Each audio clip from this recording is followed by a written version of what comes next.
ಬರಕಾತು ವೇದಿಕೆಯಲ್ಲಿರುವಂತಹ ಉಮರಾಗಲೇ ಹಾಗೂ ಉಲಮಾಗಲೇ ಅಸ್ಸಲಾಮು ಅಲೈಕುಂ ವರಹಮತುಲ್ಲಾಹಿ ವಬರಕಾತು. ಈ ಕಾರ್ಯಕ್ರಮ ಪ್ರತಿಭೋತ್ಸವ ಸೀನಿಯರ್ ಕ್ಯಾಂಪಸ್ ಸೀನಿಯರ್ ವಿಭಾಗದ ಕಾರ್ಯಕ್ರಮದಲ್ಲಿ ಕನ್ನಡ ಕಾರ್ಯಕ್ರಮದಲ್ಲಿ ನನಗೆ ಕೊಟ್ಟಂತಹ ವಿಷಯ ಜಾಗತಿಕ ಮಟ್ಟದಲ್ಲಿ ಭಾರತೀಯ ಸ್ಥಾನಮಾನ.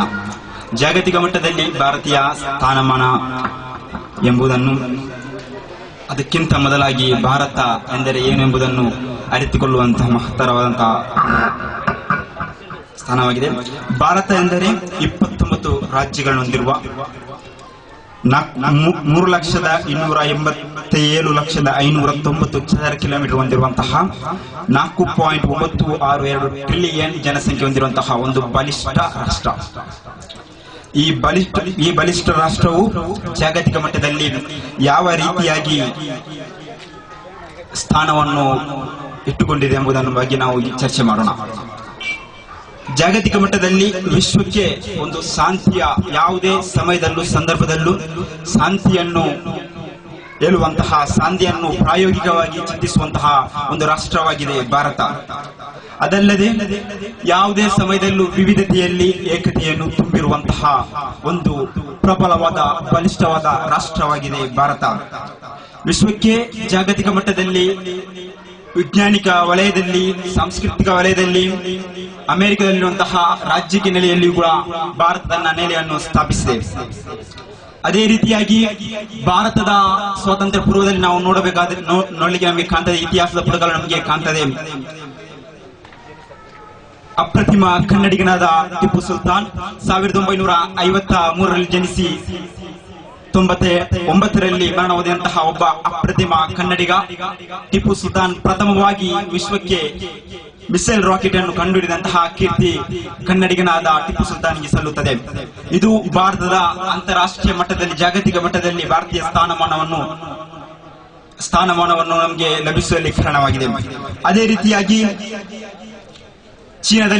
ಚೀನಾ ಮತ್ತು ಭಾರತದಲ್ಲಿ ನಡೆದಂತಹ ಒಂದು ಯುದ್ಧದಲ್ಲಿ ನೆಹರು ಅವರು ಭಾರತದ ಸೇನಾನಿಗಳಿಗೆ ನೀಡಿದಂತಹ ಒಂದು ಆಶಯ ಎಂದರೆ ನೀವು ಅದರಲ್ಲೂ ಕೂಡ ನೀವು ಶಾಂತಿಯನ್ನು ಸ್ಥಾಪಿಸಬೇಕಾಗಿದೆ.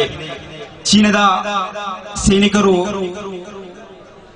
ಗುಂಡಿನ ಸರಮಾಲೆಯನ್ನು ಸೆಳೆದಿರುವಾಗಲೂ ಅವರ ಕಾಲಿನಡಿಗೆ ಮಾತ್ರ ನೀವು ಗುಂಡನ್ನು ಹಾರಿಸಿರಿ ಎಂಬ ಆಶಯವನ್ನು ನೀಡಿ ಅವರಿಗೆ ಕಲಿಸಿದ್ದಾಗಿದೆ.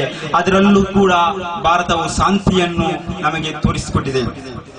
ಅದೇ ರೀತಿಯಾಗಿ ಭಾರತ ಒಂದು ಎಷ್ಟು ಬಲಿಷ್ಠ ರಾಷ್ಟ್ರವಾಗಿದೆ ಎಂದು ನಮಗೆ ಇರಾನ್ನ ಮಾಜಿ ಅಧ್ಯಕ್ಷರಾದಂತಹ ಅಹಮದ್ ನಜಾದ್ ಹೇಳುತ್ತಾರೆ, ಭಾರತ ಒಂದು ನನಗಿದ್ದರೆ ಇಡೀ ಈ ವಿಶ್ವದ ದೊಡ್ಡನಾದ ಅಮೆರಿಕ, ಇಸ್ರೇಲಿ, ಯಹೂದಿಗಳ ವಿರುದ್ಧ ನಾನು ಯುದ್ಧ ಸಾರಿ ಅದನ್ನು ಗೆಲ್ಲಲು ನಾನು ಸಹಕಾರಿಯಾಗುತ್ತಿದೆ. ಭಾರತ ಎಲ್ಲಾ ರೀತಿಯಾಗಿ ಭಾರತಕ್ಕೆ ಸಹಕಾರ ನೀಡುವಂತಹ ಇರಾನ್ ರಾಷ್ಟ್ರವು ನಮಗೆ ಪೆಟ್ರೋಲಿಯಂನಲ್ಲಿ ಅತ್ಯಧಿಕವಾಗಿ ನಮಗೆ ಸಹಾಯ ಯಾಚಿಸುವಂತಹ ಒಂದು ರಾಷ್ಟ್ರವಾಗಿದೆ ಇರಾನ್.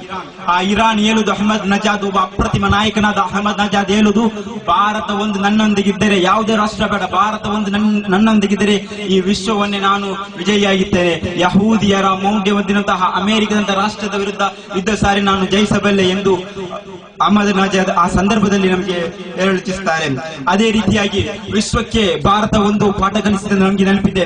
ಭಾರತೀಯ ಇತಿಹಾಸದಲ್ಲಿ ಅಮೆರಿಕವು ಅಣುಬಾಂಬ್ ಪರೀಕ್ಷೆಗಳು ಯಾವ ರೀತಿಯಾಗಿ ಕೂಡ ಅಣುಬಾಂಬ್ ಪರೀಕ್ಷೆಯನ್ನು ಮಾಡಬಾರದು ಎಂಬ ನೀತಿಯು ಜಾರಿಗೆ ತಂದಾಗ ಭಾರತದ ವಿಜ್ಞಾನಿಗಳು ಒಂದು ಸ್ಥಳಗಳಲ್ಲಿ ತನ್ನ ವಿಮಾನವನ್ನು ನಿಲ್ಲಿಸಿ ಅಮೆರಿಕದ ಎಲ್ಲ ಕ್ಯಾಮರಾಗಳು ಕೂಡ ಭಾರತದ ಕಣ್ಣೆದುರು ಸೆಳೆತಿರುವಂತಹ ಸಂದರ್ಭದಲ್ಲಿ ಭಾರತದ ಈ ವಿಜ್ಞಾನಿಗಳು ಒಂದು ಕಡೆಯಲ್ಲಿ ವಿಮಾನವನ್ನು ನಿಲ್ಲಿಸಿ ಅದರಿಂದ ಅಮೆರಿಕದ ಕ್ಯಾಮರಾಗಳೆಲ್ಲ ಆ ಕಡೆ ಹೋಗುವ ಸಂದರ್ಭದಲ್ಲಿ ಹಾಗೆ ತಮ್ಮ ಜಾಣತನವನ್ನು ಪ್ರದರ್ಶಿಸಿದಾಗಿದೆ. ಈ ರೀತಿಯಾಗಿ ಎಲ್ಲಾ ರೀತಿಯಲ್ಲಿ ಜಾಗತಿಕ ಮಟ್ಟದಲ್ಲಿ ಭಾರತೀಯ ಸ್ಥಾನವನ್ನು ಅತ್ಯಾಧುನಿಕವಾಗಿದೆ ಎಂದು ತಿಳಿದು ನನ್ನ 2 ಮಾತುಗಳಿಗೆ ಸೀನಿಯರ್ ವಿಭಾಗದ ಕ್ವಿಜ್